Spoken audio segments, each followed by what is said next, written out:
He certainly is. Where is he? He's here. Stuart, this is George. George, this is Stuart, your new brother. No, really. Really, George? What do you mean, no really? You just looked at me. You look somewhat like a mouse. And you? Who are you to talk, you spiky-haired little fuck? I see. I know, it's so exciting. I thought I'd give you a call. 10,000 subscribers, that's nuts. You've done really well this year, statistics guy. You might get a raise. Hey! Hold on. Who are you? Oh, I'm Merchandise Mitchell. I do the merchandise here. Huh? How the fuck did you do that? It's simple, really. All I have to do is this. So make sure you mention go and buy a shirt, okay? Do it. Well, you're not getting paid or anything, all right? This is my channel. I've done all the hard work. I don't even know who the fuck you are. So I guess if you want a Stuart Little shirt smoking a cigarette, visit the link in the description, I guess. Is that what I meant to say? It's too fast! How could you even tell what's on? I can tell. Back! Too late, I'm in the 40s. Gotta go around the horn. Faster. Hello internet, welcome back to my channel. My name is Alex, otherwise known as Pugapilla across all my social platforms. And do you remember Stuart Little?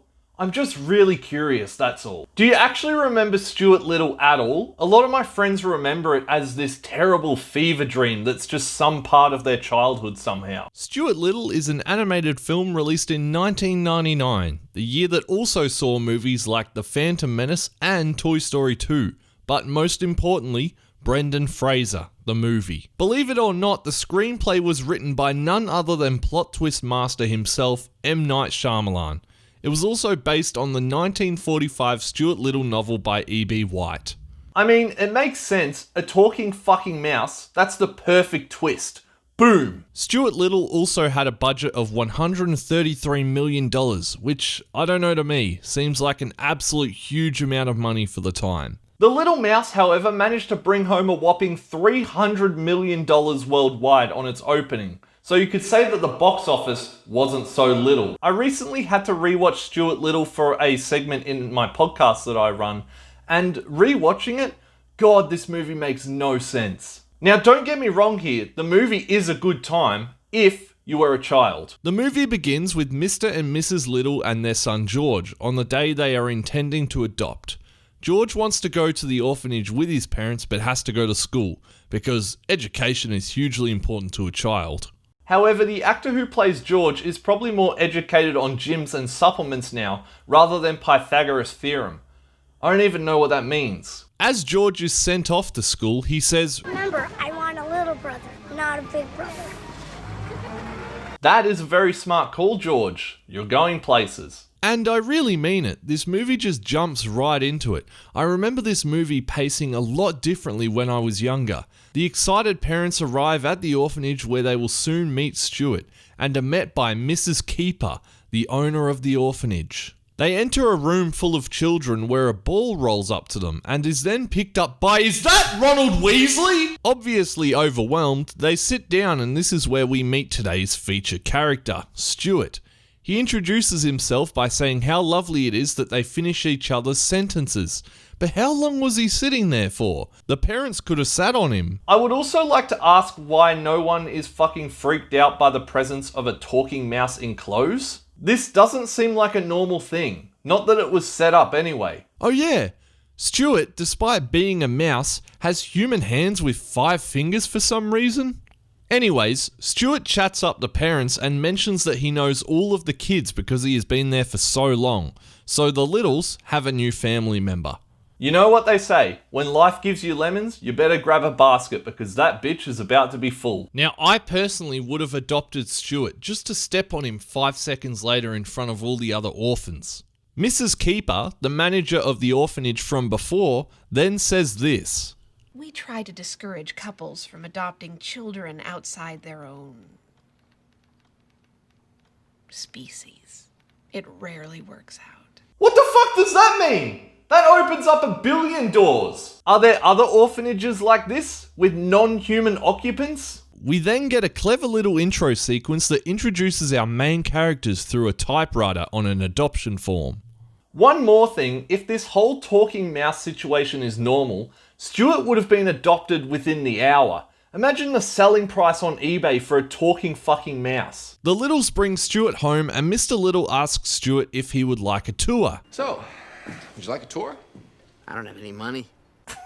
That's a genuine funny line. Their pet cat Snowbell immediately tries to eat Stuart. Stranger though is the fact that the parents hadn't warned Stuart about his natural born enemy.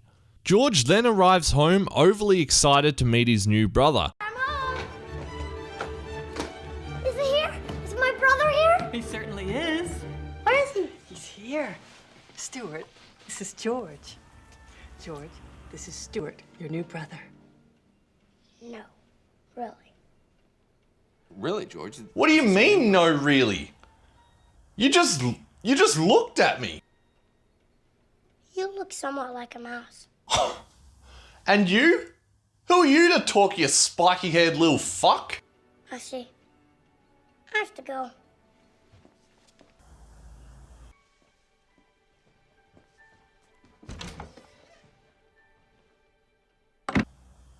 Is it just me, or did he seem a little disappointed? He's always a little tired after school. Perks up around dinner time. But is quickly disappointed with the result and saying, and I quote, "You look somewhat like a mouse," before running off to his room. Pardon? Somewhat? You realise that is a mouse, yeah? Anyways, with that, Stuart has dinner with the family, not sure how he can reach the table, and is then put to bed in a bed probably a little too big for the guy. A fun little montage with George and Stuart then comes on, brushing their teeth together, followed by George throwing his clothes down the laundry chute, along with Stuart. Mrs. Little then throws the clothes into the washing machine and turns it on, almost killing Stuart by drowning, not even 24 hours into his time with the family. Can you help me? Can you turn this thing off? Why would I turn it off?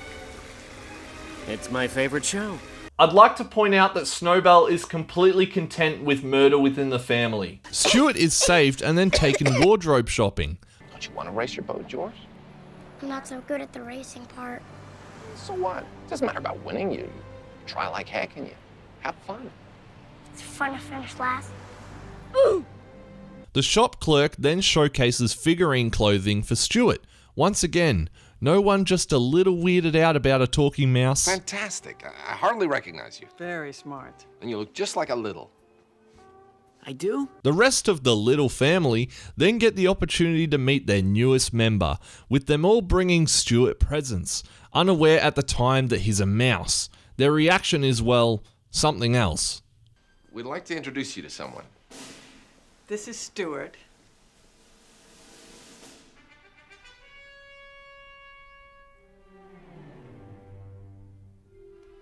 Hello, everyone.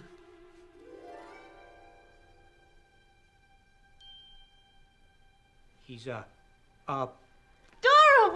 Adorable! yeah, that's right. Yeah, couldn't think of the word. There's a bowling ball, boxing bag, drums, and a bike, even a pogo stick. Mr. Little and his brother reminisce about the old times playing ball and how George should take Stuart outside to play catch. And George may be the only sane character in this movie when he says, Are you all nuts? Bicycles and bowling balls?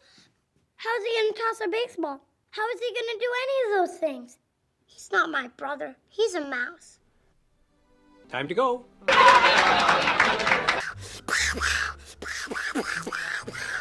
I'm trying to concentrate. I must say, however, that George is a giant asshole to Stuart before Stuart weirdly decides to try and kill himself with the toy train set as a joke. Help! Please, somebody help me! This is where they make up and George accepts Stuart as his brother. Then they decide to try and work together to finish the boat George had been building. Let's get started. Oh yeah, so it turns out Snowbell goes to like the mafia cats to sort Stuart out. The gang boss cat then says a mouse and a cat can't be friends. It's against the laws of nature. But the cat talks. Something doesn't add up here, yet I can't figure it out. We skip 2 days ahead and the boat race is happening. As a kid, I always thought this was how the movie ended, a big boat race finale, but nope, this is 30 minutes into the movie. A kid by the name of Antoine bullies George, to which George's dad, right behind Antoine at the time, says, I don't like that child. then does nothing about it. You are a great role model. Stuart carries the remote control for the boat, but it sadly gets squashed by someone walking past. But the race must go on! The first family outing. I ruined everything. Well, you know, Stuart, these things happen. When Stuart is on the boat, the park is filled with people, and yet no one is amazed at a mouse sailing a boat. It's just normal. Mrs. Little says, what if he falls into the water? To which Mr. Little replies, he's an expert at swimming. No, he almost drowned in a fucking washing machine. Antoine, the bully kid from earlier, tries to straight up murder another contestant, but it mustn't be against the rules though, so it's fine.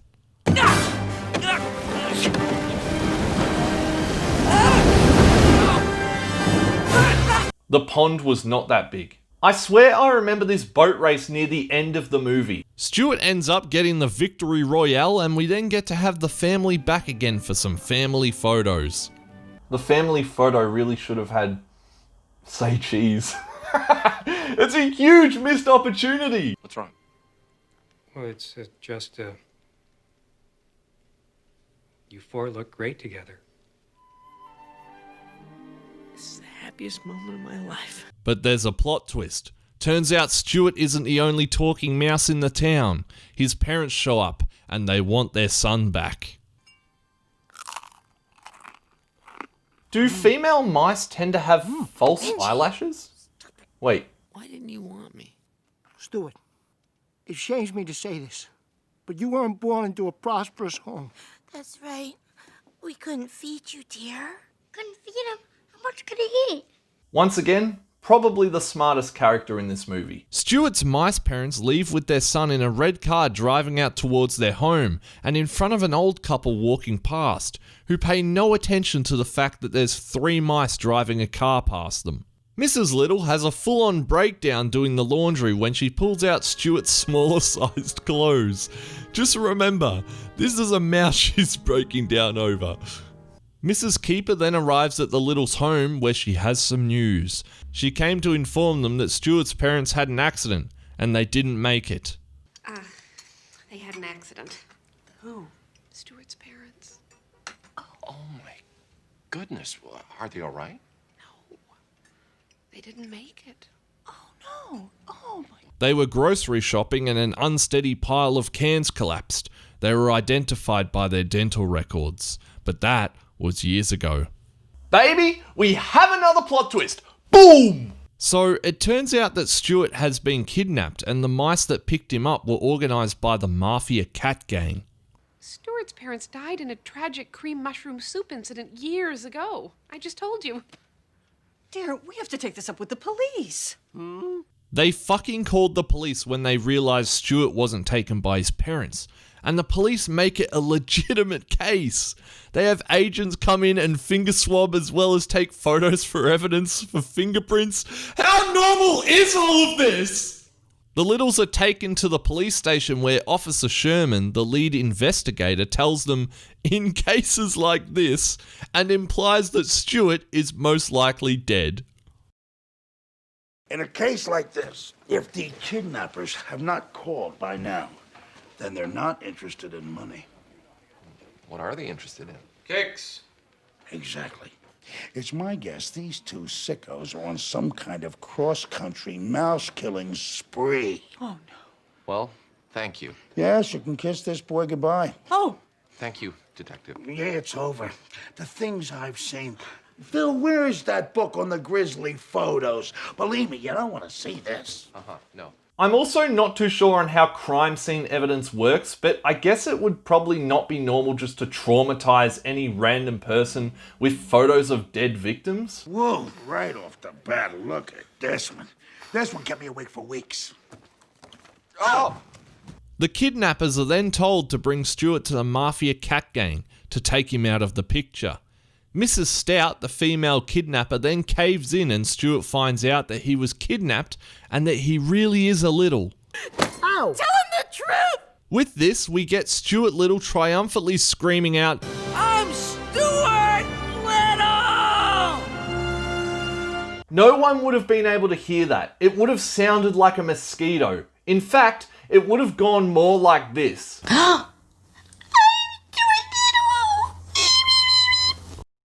Stuart begins his journey home through Central Park, and this is where we get the classic chase of cat and mouse. I'm very happy I got to say that.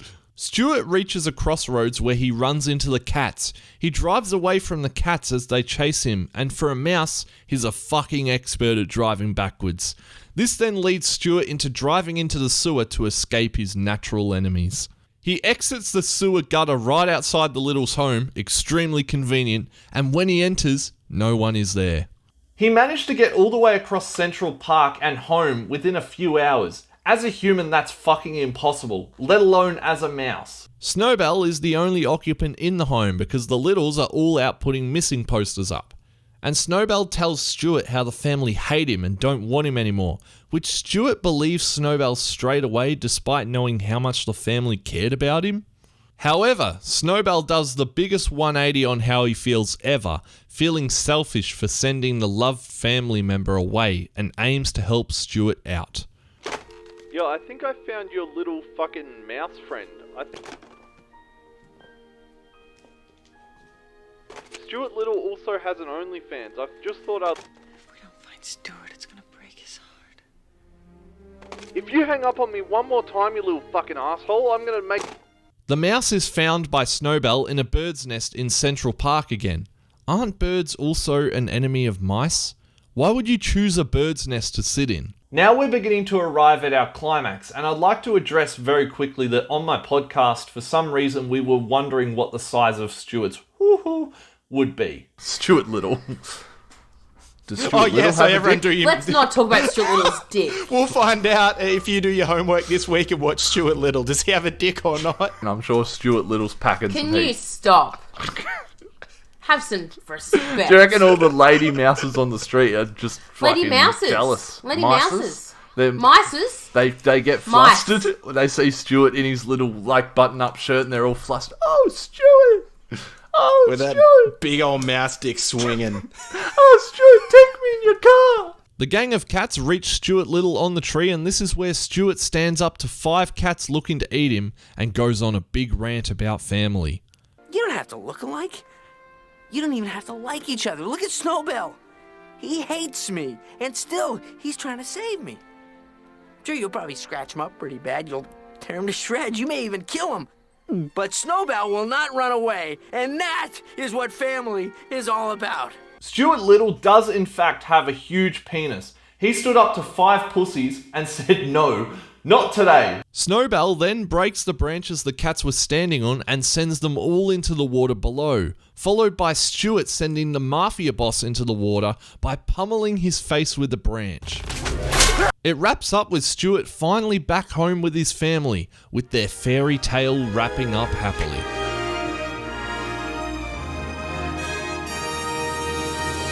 So that's Stuart Little, the film about a little mouse and his journey within a human family. Could you ask for any better way to end the 1900s? It was a fun watch despite it making no sense at times, and I always remembered the boat race being at the end of the movie. Boy, I was wrong. If you enjoyed today's video, make sure to leave a big like or a little like, depending on your thumb size. Share this video with a friend or two, and please do follow my socials down below. Also, if you are interested in grabbing yourself a shirt, it is the Smoking Stuart series on my merch site. Go and grab yourself one. These were designed by one of my really good friends, Nurchin, so thank you so much for making this possible. And shirts like this are going to be launching alongside each one of these movie reviews, if I feel like they will. Anyways, thanks for watching, and I'll see you all next week. Your new bedroom, Stuart. We hope you like it. Well, this bed is pretty bloody large, and you know what? It's only a single, but it feels like a quadruple king. Good night, Mom. Good night, Dad. Good night, son. Good night, sweetie.